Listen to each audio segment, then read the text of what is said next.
à la souplesse et à la confiance de la faculté de médecine, plus de 7 diplômes universitaires.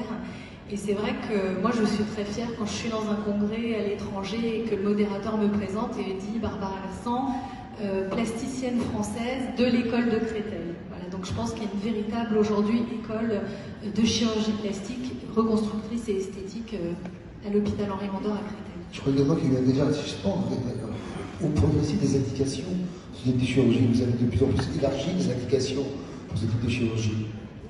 J'ai pas bien.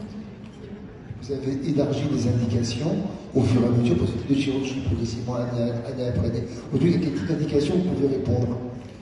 Alors, aujourd'hui, on s'intéresse beaucoup à l'innovation dans le service. C'est vrai qu'on fait une veille très régulière et dès qu'il y a des innovations, on les teste, on les étudie et puis on les met en place en routine si besoin.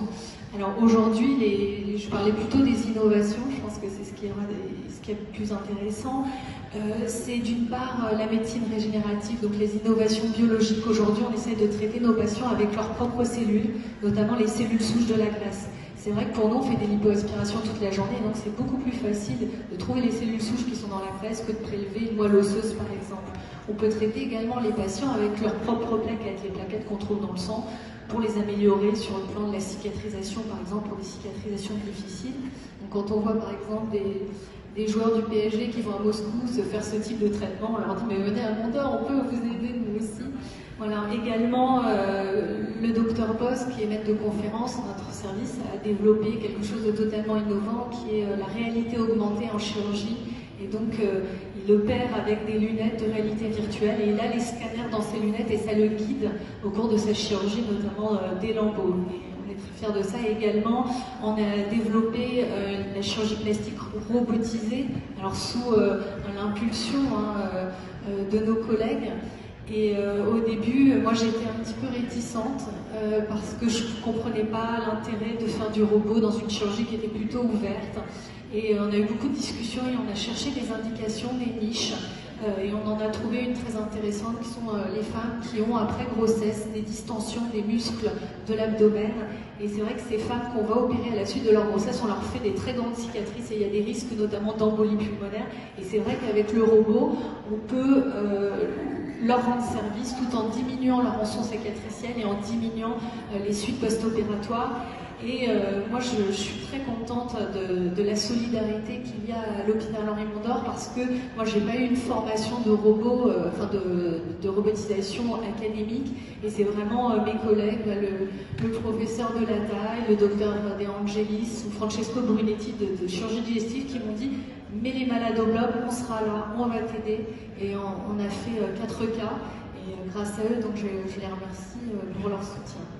Alors, vous parlez justement des femmes, lorsqu'on a préparé ensemble cette table ronde, on avait dit qu'il y a quand même quelque chose qui a changé ces dernières années, c'est la préoccupation que maintenant nous, médecins, nous avons pour notamment la sexualité des femmes. Jusque-là, on s'intéressait essentiellement à la sexualité des hommes. Vous dites après, il faut faire attention aux hommes, comme si les femmes n'avaient pas de sexualité après la ménopause, comme s'il n'y avait pas de sexualité après le cancer. Tout ça, il me semble qu'il y a pas mal changé, ce que vous nous racontez un peu tout ça, justement. Tout à fait. Il y a un grand retard sur la prise en charge des femmes, notamment dans la qualité de vie sexuelle, après différentes thérapeutiques, alors que par exemple dans la chirurgie de la prostate, la vie sexuelle de l'homme, elle rentre en compte dans, je pense, la prise en charge thérapeutique, ce qui n'est pas du tout le cas des femmes. Et ça, on a la chance, on est quasiment militants dans le service, que ce soit un service de chirurgie plastique ou au centre 5 qui est dirigé par le professeur Belkacemi, on a de la chance avec des collègues qui soient aussi féministes. Et c'est vrai que de nombreuses femmes, par des traitements, que ce soit des traitements médicamenteux comme la chimiothérapie ou l'hormonothérapie, ou des traitements locaux comme la radiothérapie sur la vulve ou le vagin, vont avoir des difficultés par la suite au niveau des tissus, au niveau de la vulve et du vagin, et donc vont avoir une qualité sexuelle qui va être tout à fait dégradée, ce qui peut entraîner de nombreux problèmes par la suite.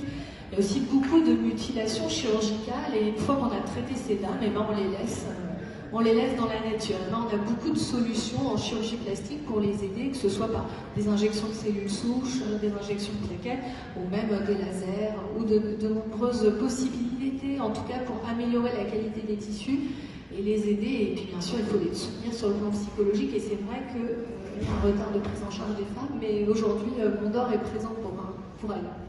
Alors, dernière question, est-ce que justement c'est le fait que qu'il y ait des femmes comme vous dans ces services, est-ce que ça a peut-être un petit peu contribué à évoluer justement, notamment le regard que portent les chirurgiens, hommes, sur ce type de chirurgie? Est-ce qu'il n'y a pas ça aussi, le fait que c'est des femmes qui décidaient, ou est-ce que vous dites non, pas du tout, en fait, ça n'a rien à voir? C'est une question qui est vraiment ouverte, je ne sais pas. Oui, bah, moi je suis pour la mixité sous toutes ses formes. C'est vrai que c'est intéressant d'être mélangé parce qu'on a des discussions, des points de vue qui sont totalement différents. Et c'est vrai qu'au départ, mes collègues, ça les intéressait pas. Et finalement, à force de discuter, eh bien, elles sont les premiers maintenant à proposer aux femmes, à leurs patientes, ce type de traitement. Comme quoi on progresse beaucoup. Merci beaucoup, Barbara.